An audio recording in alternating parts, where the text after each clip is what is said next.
નમસ્કાર, હું હર્ષ Rathod, India news ગુજરાતમાં આપનું સ્વાગત છે। સમાચારની શરૂઆત કરીશું મોટા સમાચારથી। બનાસકાંઠાથી વાત કરીશું। રાજ્ય કક્ષાના જળ સંપત્તિ અને પાણી પુરવઠા મંત્રી ઈશ્વરસિંહ પટેલે બનાસકાંઠા જિલ્લાના કસરા દાંતીવાડા પાઇપલાઇન પ્રોજેક્ટના પમ્પિંગ સ્ટેશન અને દાંતીવાડા હેડવર્કર્સની મુલાકાત લીધી।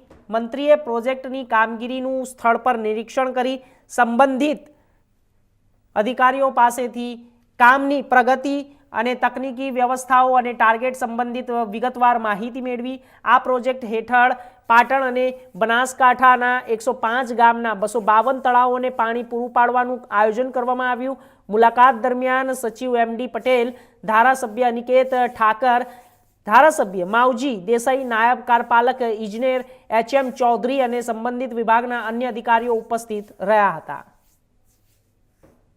આદરણીય પ્રધાનમંત્રી શ્રી નરેન્દ્રભાઈ મોદી સાહેબ જ્યારે ગુજરાતના મુખ્યમંત્રી હતા એ વખતે 2012ની અંદર બનાસકાંઠા જિલ્લાની અંદર પાઇપલાઇન દ્વારા પાણી પહોંચાડવા માટેનું ખાતમુહૂર્ત કરવામાં આવ્યું હતું। આજે આ બધી યોજનાઓની શરૂઆત થઈ છે। તમામ લોકોને પાણી પણ અહીંયા મળતું થયું છે। વલાસરા બેરેજની અંદર પણ સાબરમતી નદીની અંદર 14 જેટલા બેરેજ બનાવવાનું આયોજન છે। એ પૈકી 6 જેટલા બેરેજનું કામ પૂર્ણ થયું છે। બાકીનું કામ જે 8 જેટલા બેરેજ છે એનું પણ કામગીરીની શરૂઆત થવાની છે। વલાસરા બેરેજની પણ મુલાકાત લેવામાં આવી છે।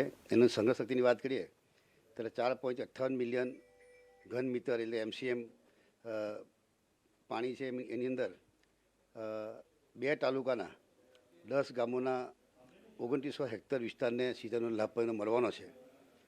ધરોઈની વાત કરીએ ત્યારે ધરોઈ પણ જે મોદી સાહેબનું વિઝન હતું કે જ્યાં પ્રવાસન સ્થળ ઊભું કરી શકાય જેથી કરીને પ્રવાસીઓ પણ અહીં આવે અને નજારો કરે માટે અને ટુરિઝમને વેગ આપવા માટે ગુજરાત સરકાર દ્વારા 1000 કરોડથી પણ વધારે કામોનું આયોજન કરવામાં આવ્યું છે। એ પૈકી ઇન્ફ્રાસ્ટ્રક્ચરને લગતા 800 કરોડના કામો પૂર્ણ છે, એટલે કે 90% કામગીરી પૂર્ણ થઈ છે અને જૂન 2026 સુધીમાં આ કામગીરી પૂરી થનાર છે।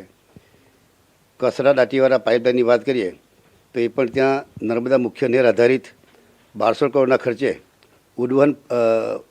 ઉડવન સિંચાઈ યોજના ત્યાં પણ હાથ ધરવામાં આવી છે।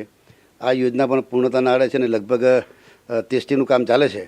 ટૂંક સમયમાં એ કામગીરી પણ પૂરી થવાની છે અને લોકોને પાણી મળવાની છે। જે પાઇપલાઇનની જે કેપેસિટીમાં 300 ક્યુસેક વહન શક્તિની પાઇપલાઇન નાખવામાં આવી છે।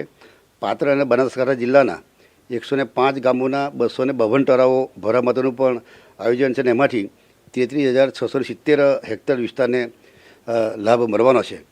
સાથે સાથે અમારા પાણી પુરવઠાની યોજના પણ બનાસકાંઠાના 1234 ગામો છે। મોટાભાગના ગામોની અંદર પાણી પુરવઠાની યોજના દ્વારા ત્યાં પાણી પહોંચાડવામાં આવે છે।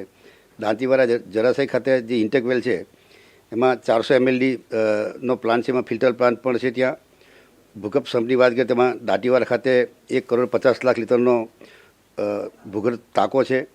ઢોવા ખાતે 40 લાખ લીટરનો ભૂગર્ભ સંપ છે।